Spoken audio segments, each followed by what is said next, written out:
Here's our water tube boiler that we modelled in 3D.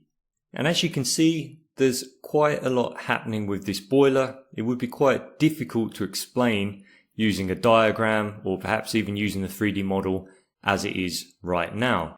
Let's zoom in and have a look at our day silos. Now we're feeding coal into the boiler, but before we feed it directly into the boiler, we have to store it briefly and then we're going to send it to one of our pulverizers. So we've got 1 silo, 2, 3, 4.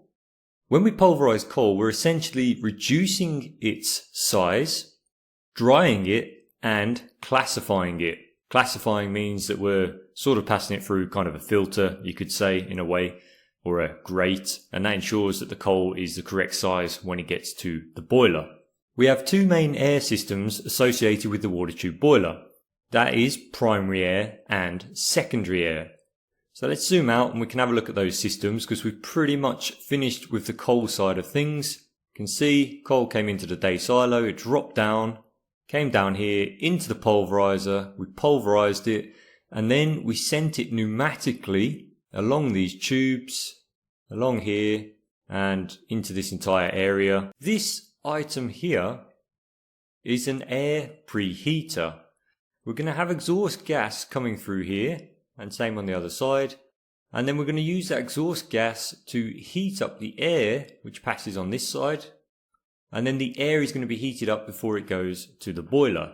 We do this because it improves the efficiency of the boiler. We don't want to blow cold air into the boiler and continuously cool the boiler down.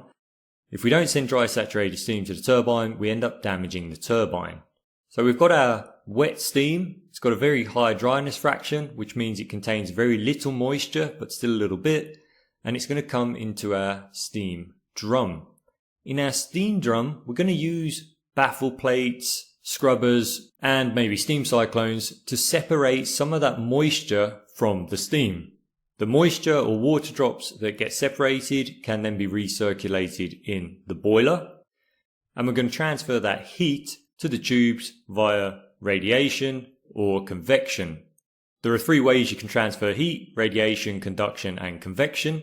But within the furnace, which is where we are right now, in this area we transfer a lot of the heat radiantly, but radiant heat is only transferred by line of sight.